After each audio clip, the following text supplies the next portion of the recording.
narasumber kita yang UGM. Nah, ini gunanya adalah untuk mendukung forum leadership kita. Ya, tadi disebutkan ada sosial media.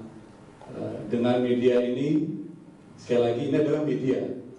Ya, media ini bisa kita gunakan untuk pelatihan tadi di program ada pelatihan, bisa digunakan untuk e-learning.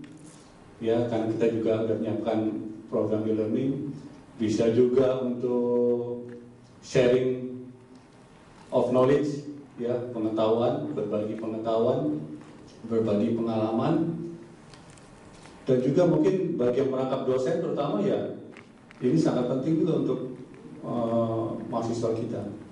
Nah, bagi teman-teman dari fakultas dulu ex-IKIP, saya kira Pak Dedi, Prof. Ica, saya kira ini udah biasa ya.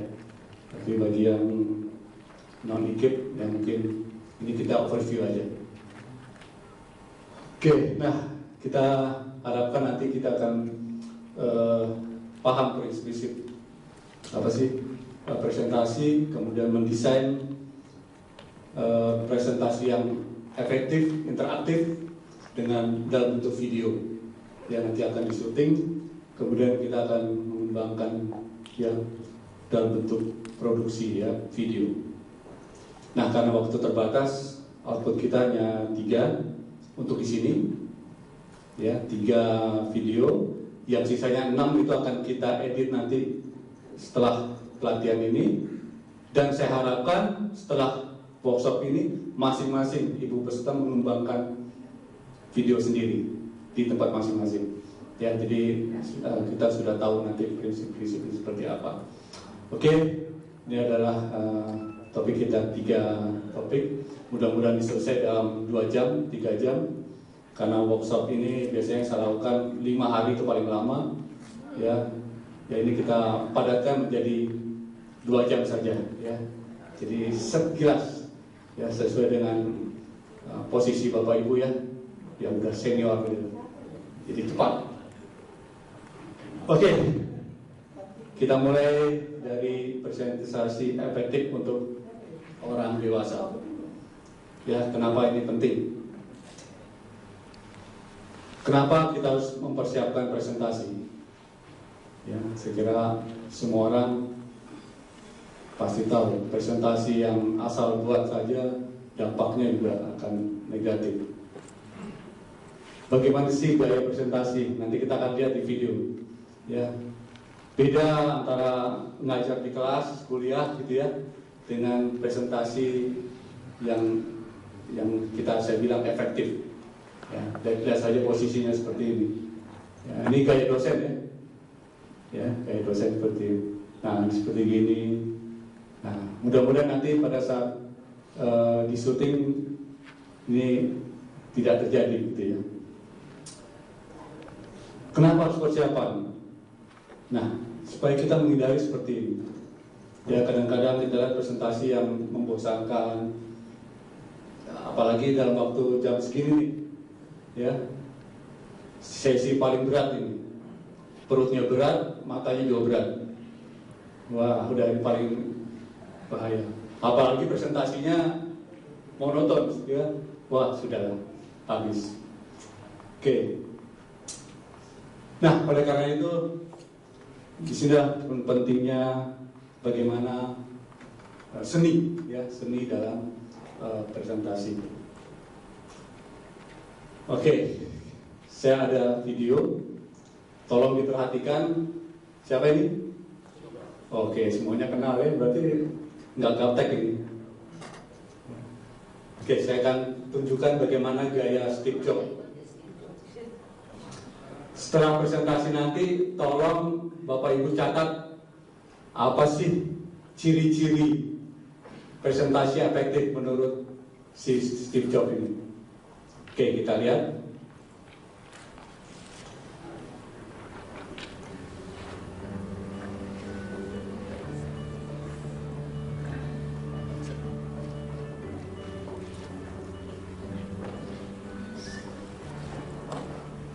To make a presentation in front of a live audience that people are going to remember, learn from the master Steve Jobs. secrets of Steve's presenting style.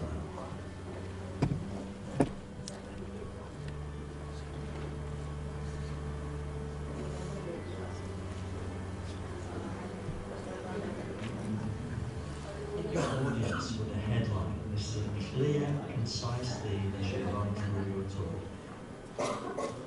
Not to be memorable and readable.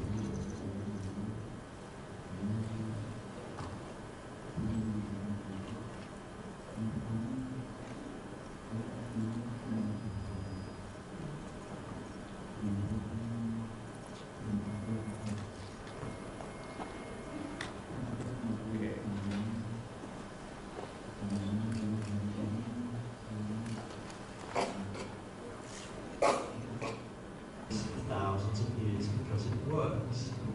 If you can't tell a story, at least limit big numbers, simplify them so that people can understand them better. 2 million iPods, that's a big number. Sold in the first 59 days, that's impressive. Steve Jobs would then say, that's nearly 34,000 iPods sold every day, which is an incredible amount.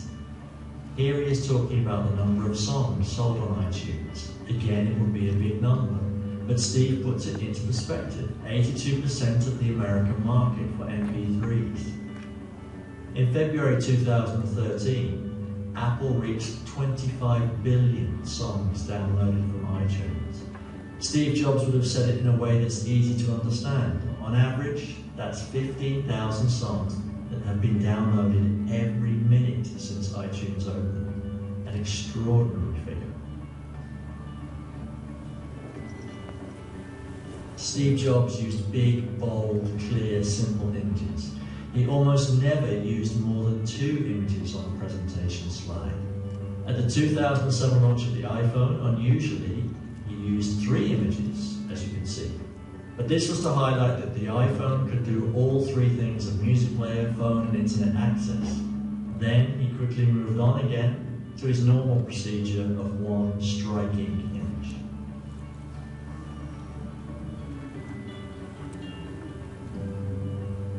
Tiny text does not mean using text that is too small to see. It means reduce and edit your text to only the essential words that clearly communicate your message.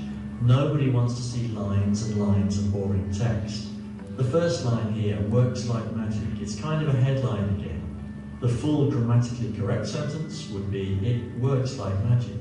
Just delete the small grammar words. The second line, no stylus. Perfect grammar would be, it has no stylus, or even longer, it does not have a stylus. We only need the message, bang, no stylus. And then the third line, far more accurate. The correct sentence would be, it is far more accurate than other methods. It's way too long. Far more accurate is all the audience needs. Edit your text to the smallest amount possible. It looks so much more powerful and allows the audience to hear, to focus on, and to understand key messages.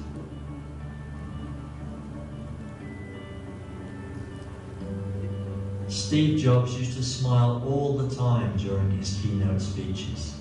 When you send out a smile, it comes back to you, of course. If you physically engage with your audience, you will also engage them mentally. If you look like you're having fun, your audience probably will too.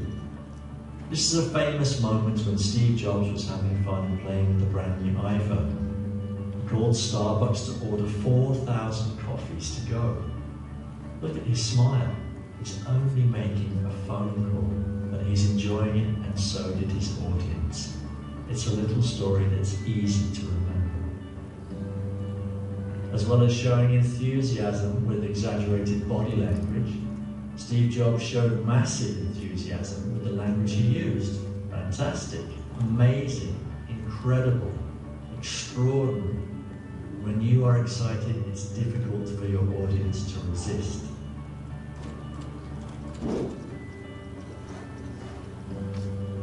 In your presentation, you should have one magic moment that you build up to. It's your climax. Put on a show and amaze your audience. Here's Steve with a normal, boring brown office envelope. He slowly opens it up, and now slide something shiny and beautiful.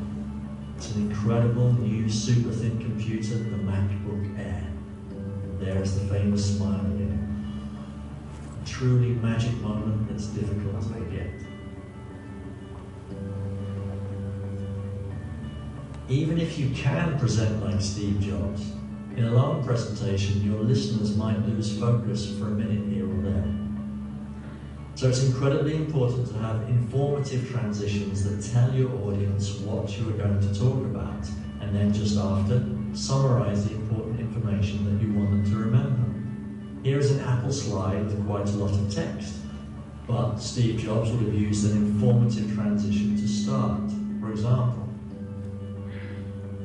now I'm going to tell you about some of the amazing features of the iPod. At the end of this section, you would have summarized.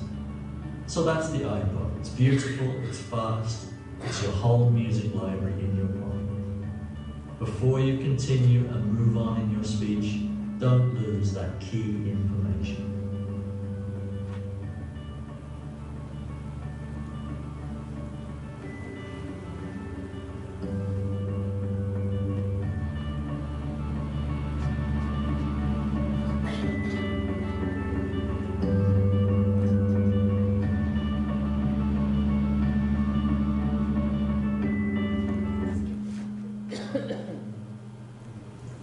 Oke, Bapak Ibu, 3 poin. Simple, good. Ya, wah itu smile itu penting. Antusias, ya, semangat, energik. Mau presentasi aja udah loyo gitu, ya, kelihatan tuh dari penampilan gitu ya. Energik, smile, ya tentunya dia simple tadi ya. Itu ya 3 poin yang penting. Nah, kita akan praktekkan nanti Bapak Ibu. Oke, kita lanjut. Oke, ini ya nanti. Nah, untuk orang dewasa tentunya beda ya. Jadi orang dewasa itu nggak mau digurui, nggak mau digurui. Dan mereka punya pengalaman, mereka akan termotivasi. Kalau kita juga memotivasi, itu intinya. Oke, ini ciri-ciri belajar orang dewasa. Ya, mereka punya motivasi sendiri, punya pengalaman sendiri. Oke, ini saya skip aja. Nah, paling nggak banyak faktor yang mempengaruhi presentasi efektif. Ya, hati-hati. Yang pertama adalah persepsi, kemudian pengalaman, gaya belajar. Ya, hati-hati. Begitu Bapak Ibu menyampaikan gambar, kalau tidak didukung dengan penjelasan yang lengkap, persepsi orang pasti beda. Oleh karena itu perlu jelas. Oke, kemudian pengalaman belajar, ya, apalagi orang dewasa, semakin ke bawah semakin bagus ya, tapi semakin mahal tentunya kan. Nah, yang ideal itu adalah yang mana? Nah, yang tengah-tengah sini, ya, makanya kita menggunakan multimedia. Oke. Nah, kemudian yang berikutnya gaya belajar. Setiap orang punya kekuatan, ya, ada yang kekuatannya dari melihat, visual, ada yang kekuatannya pada auditori, mendengar, ada yang kekuatan pada kinestetik. Nah, untuk membuktikan itu silakan Bapak Ibu buka di form, silakan diisi. Tapi nah ini kita sambil jalan aja. Ini contoh formnya ada di,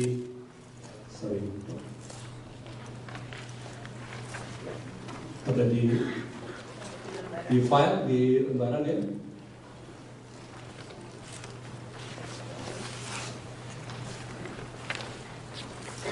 Silakan dibuka.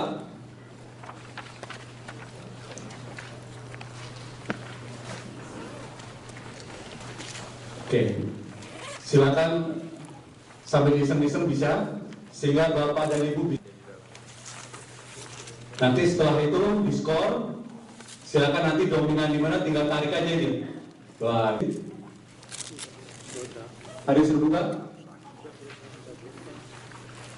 Yang ini baik. Oke, saya kasih waktu 2 menit ya. Udah diisi. Pak.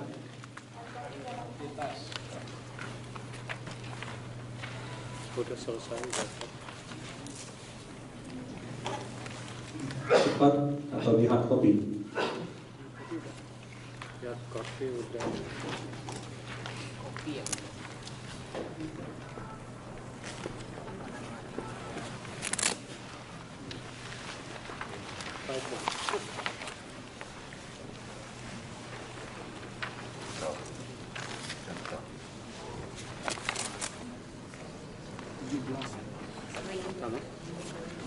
Visual. Nomor 2.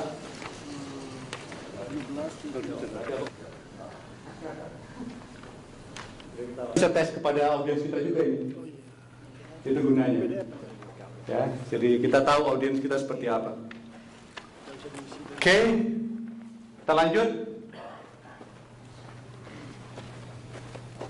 Sudah ketahuan. Oke, implikasinya apa? Setelah kita tahu gaya belajar. Implikasinya apa? Strategi presentasinya harus gak bisa monoton. Betul ya, menganut sistem seperti ini. Analisa dulu siapa audiens kita, kemudian baru kita rancang, kembangkan, ya sesuai dengan kebutuhan dari audiens. Dan terakhir adalah evaluasi. Prinsipnya simpel sekali, ya prinsipnya simpel. Jadi selalu berhubungannya dengan A. Ya, A itu adalah analyze, ya kebutuhan dari siapa audiens kita. Oke, ini sudah ya. Jadi VK sangat sudah selesai. Dan presentasi intinya seperti hamburger.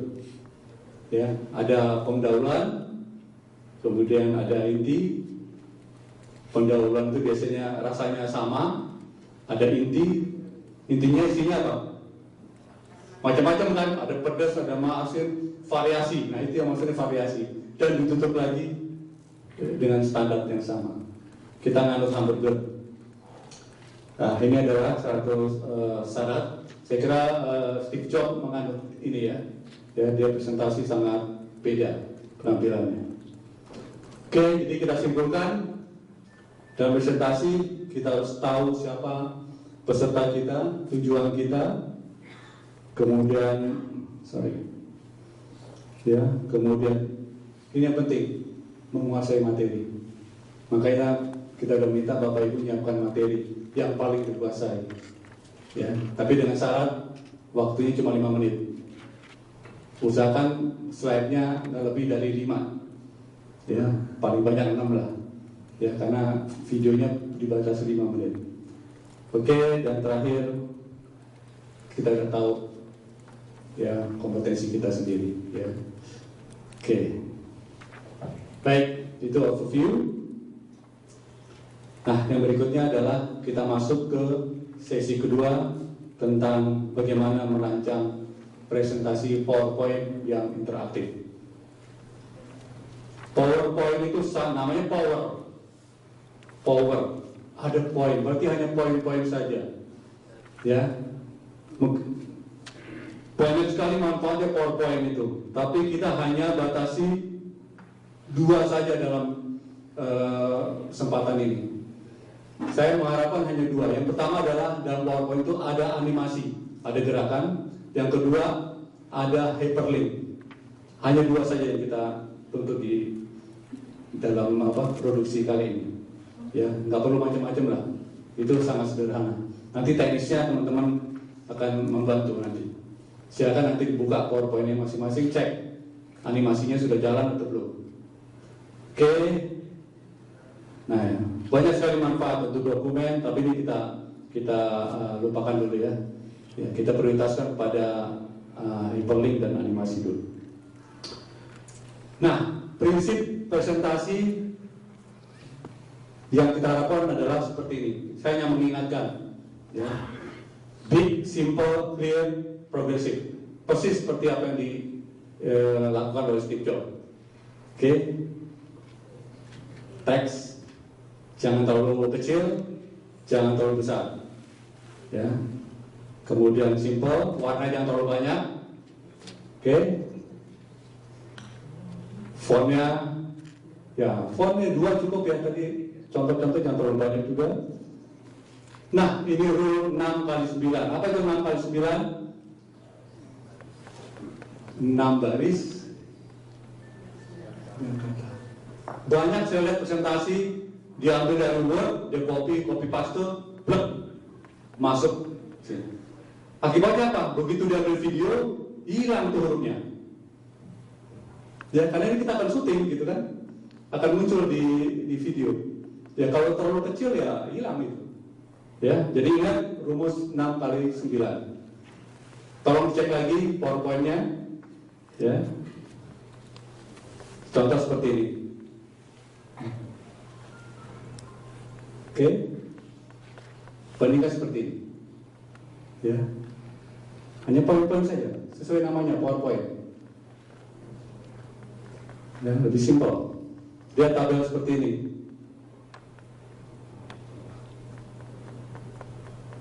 Jutaan ribuannya dihapus saja, ya kasih keterangan, ya dalam jutaan atau dalam ribuan, ya orang melihatnya, ya ini kalau di shoot di video lebih jelas, gitu. Ya dibandingkan tadi yang detail banget, gitu. Lihat grafik seperti ini, rame. Nah kita sederhanakan, oke, silakan dicek ke PowerPoint masing-masing, gambar juga begitu. Ya, Steve Jobs tadi berapa? Maksud 2. Dia kasih contoh cuma 2. Bahkan terakhir cuma 1 aja HP-nya dia. Ya, HP-nya yang ditunjukkan. Tapi sangat powerful. Oke. Suara juga gitu. Kadang-kadang ada yang iseng-iseng pengen rame gitu ya, malah hilangin konsentrasi. Ya. Transisi juga begitu. Nah ini yang transisi nanti kita akan coba cek PowerPoint Bapak Ibu. Font lebih sederhana, penggunaan bullet juga begitu, tujuannya jelas, ya. Kemudian warna, hati-hati dengan warna. Jadi kita nganut color mapping seperti ini, kontras, ya. Begitu kita salah warna kuning sama orange, begitu di shoot udah nggak kelihatan karena nggak kontras. Yang kontras itu apa? Ya, kuning sama lawannya aja. Ditaruh dengan ini atau ini. Wah, itu jelas banget tuh di video. Ya. Jadi hati-hati dengan penggunaan warna. Nah, ini kita lihat jelas ya, kuning sama biru jelas sekali itu. Kemudian progresif ya atau animasi itu, rame ini nggak jelas itu, ya. Jadi apalagi kita kan mau jelaskan prosedur, dikasih sekaligus blok, bingung itu yang melihat. Nah tapi kalau kita lihat satu-satu, ini contoh aja, tuh satu-satu, tuh. Nah permainan seperti ini yang namanya animasi di PowerPoint itu yang kita manfaatkan, ya sehingga lebih jelas. Apalagi di jurusan teknik atau jurusan apa ya, biologi atau pertanian gitu ya. Nah ini akan lebih jelas. Nah ini nanti akan kita bantu ya. PowerPoint Bapak Ibu yang belum seperti ini ya, tolong diperbaiki. Kerjaan juga ya. Oke. Nah termasuk seperti ini kalau membuat tayangan. Nah ini kalau di video itu akan lebih enak itu melihatnya, nggak bosan, ya nggak bosan ya.